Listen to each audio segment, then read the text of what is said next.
Hello everybody, this is Gabriel. I'm Marcus. Travis. And we're going to show you some easy, simple exercises that you can do at home to maintain your movement practice. And we also have this home practice kit. If you have a couple bands, a couple balls at home, get it out of your computer right now and follow along. All right, so we got 2 small resistance bands, a tennis ball, a lacrosse ball, a door anchor to protect your doors, and a handle to attach to the bands, a couple of carabiners to make all the equipment and switching very easy. Okay, sounds good. Let's do it. Okay, so if I take the band, clip a little carabiner onto it, attach the door anchor to that carabiner, and then I take this piece, you take a little foam piece, you just crack that door just a little bit, and then let that door close. Allows you to protect the door while you still have a secured landing spot. Take the other carabiner, attach it to the other end of the band, so that you can then put the handle onto, you're ready to go and do your exercises. So Marcus just showed how to set up this handle on this door anchor, so that's awesome. If you want to do an exercise, we're bringing it up at the top. I can put this door anchor at the top of the door, and now I have something that can be pulling downwards. I can also put this at the bottom of the door, and now I have something that can be used on the floor. We also have some additional options here that you can do. Let's say one band isn't strong enough, and you want to add a little bit of weight, then we have some options. You can literally just double it up. And now we have a double strength resistance band. And I can take one through the center of this carabiner. I could swing this all the way through. And now I have 4 times the difficulty in the band, or I have something where I can use 2. Okay, now we're going to come back to our anchor and we're going to do what's called a T-spine squat or a thoracic spine squat. It helps us get a little bit of trunk extension at the same time as we're squatting. They're helping me really retract through the shoulders and keeping my shoulders stabilized and nice and healthy.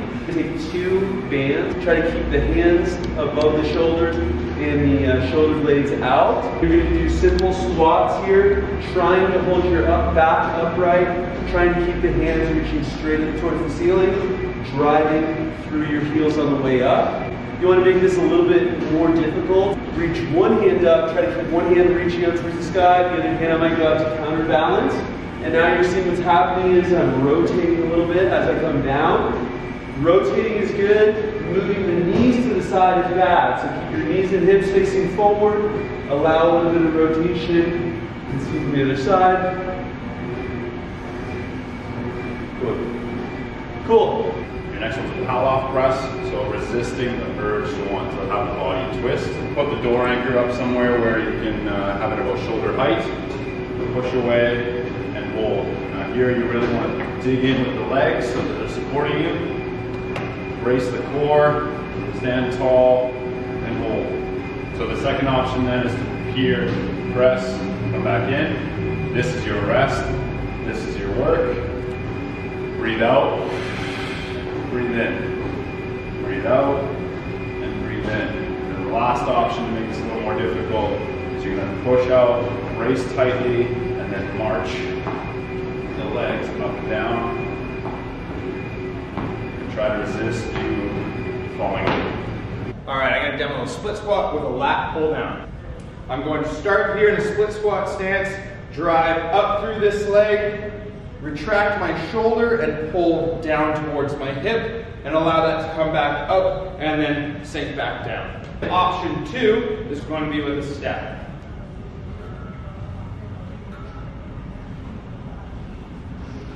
Okay, so your next exercise is the face pull, so I want you to stand and face your door anchor. I got 2 of them this time. If you can, I want you to pinch your legs together so you feel some tension in the legs. And then I just want you to pull and flip the arms up. Back, pull, flip the arms up. The big important thing is that you don't do this. Okay, so that's why I want you to sit a little bit, pull. Breathe out when you pull, breathe in when you let it go.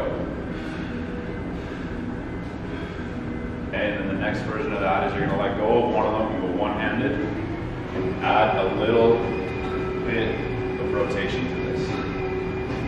See it on the other side. It's still, I'm turning the chest, pulling the arm, flipping up.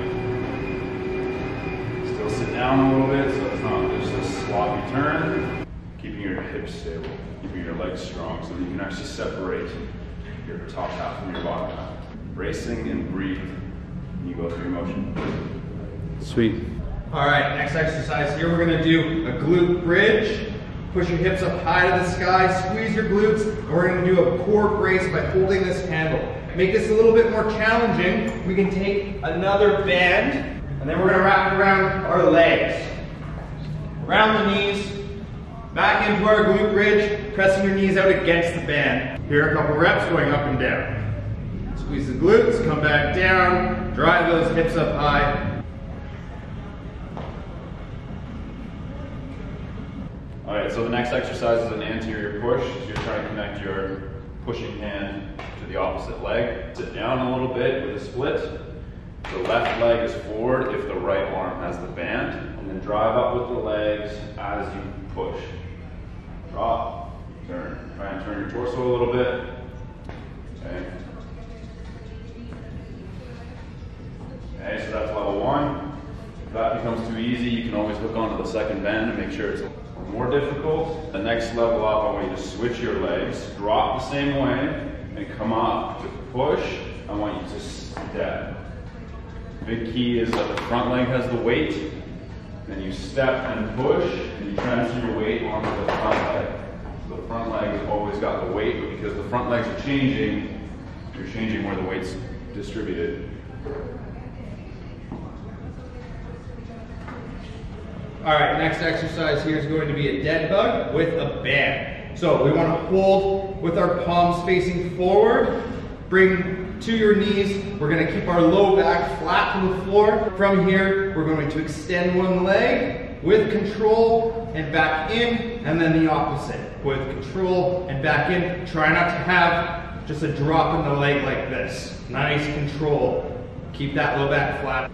Option 2 is going to be adding a little bit of lat work in here. Start with your arms fully extended above you. Drop one leg. As you bring it back in, you're pulling up to your knees. Drop the arms back down, extend one leg, bring it back in, pull up. So one of the things we're trying to do is also give you some different options and different things you can do with the bands. But you can explore creative ways to move the bands around yourself. So I'm going to put it around my ankles.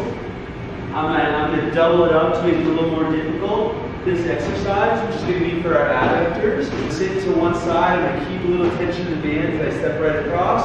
Keep my toe more or less facing straight. I can relieve a little bit of tension on the band, increase the tension, a little bit of relief, increase the tension. I'm pretending like I'm walking on train tracks here. Option 1 is the walk. Option 2, if you want to make it a little more athletic, a little more dynamic, which I always like to do, is to actually do a jump.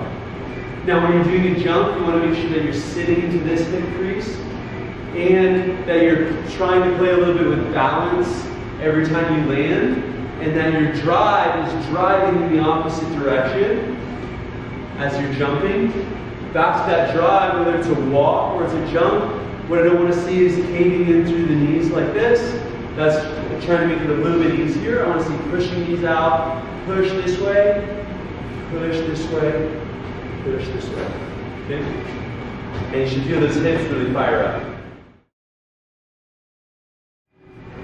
Okay, so what I want you to do is take a lacrosse ball or a tennis ball. You can take a lacrosse ball if it's not painful enough. Do a little mobility work. So you're going to grab basically the back part of your armpits and move down to about the ribcage area where you feel that big meaty muscle that sits here.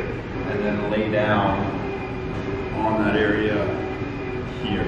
From here you can kind of move around a little bit to try and find a spot that makes you feel a little uncomfortable. And then once you have that, I want you to just let the body weight sink down onto the ball. You can support your head if your neck starts to get a little sore up here.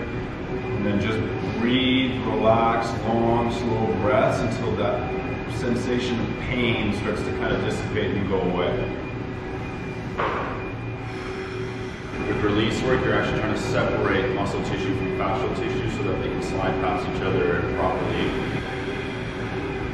If you start to feel that pain that originally was there at the beginning starts to go away, you can kind of move around a little bit and find a new spot. Sit and breathe. Once your 2 minutes is up, you're going to find that same spot on the other side. lay down on that one, and do the same thing. Okay, so the next thing we're going to release is actually the bottom of the foot. We flip this lacrosse ball down. Feel free to start with the tennis ball if it's a little too much sensation. I'm not going to do too much moving it around. I'm just going to allow the foot to expand around the ball, allowing it to release the arch of the foot. Again, you can be here for 2 minutes, or you can start to move it around. You can move on the inside arch, you can move in the outside arch, or you can move different places in the transverse arch. One of the reasons why we want to release the bottom of our foot is because a lot of people have a lot of foot problems that they don't necessarily know. Whether that's muscles that aren't awake on the bottom of the foot, causing a little bit of a pronated foot, or whether that is tightness through the whole posterior chain. One test you can try at home is just go down, try to touch your toes, see how far you can go, and then take a few minutes, do a little release, take a couple minutes to release the ball on the other foot, and then go back down again and see if that did release some for your posterior chain. Okay, so now we're going to roll the tensor fascia latte right in the front of your IT band. So if you know where your IT band runs from your knee to your hip, it's going to be just in front of it, just below the hip bone. So right between those two spots, and I'm going to place my weight down on this ball. I'm trying to release, so I'm trying to separate muscle tissue and fascial tissue. This is going to release your hips, because a lot of people have really tight TFLs from staying in a shortened position too much. Also, if anybody does any kind of running or hiking, a lot of times we get tightness in our IT band. This can really help with that because we're relieving some of this upward force that the TFL is putting on that IT band. So give that a try. All right, the next part we're gonna roll out here is our rhomboids. This is gonna be located on the inside of your shoulder. Place it against the wall. Now you're gonna get more pressure if you walk your feet forward. You can lean into that ball a bit more. Find that sweet spot. Lots of people are super tight in this area, and we wanna release that. But basically you wanna be feeling for that tension to release. Once you release there, move to another location, and then hold. So here's some home exercises for you to try at home. There's a link below where you can get a PDF copy with all the instructions as far as how many reps, how many sets. If you need to grab a kit, just let us know when we have the kits available for you. You can also try these with any of the bands you have at home. A lot of them can be adjusted to cables or dumbbells. Any questions with that, let us know. If you have any other suggestions as what we can do to help you out to keep moving at home, let us know that as well. All right? Thanks a lot. Try it out. Stay healthy, stay moving, stay connected. Peace.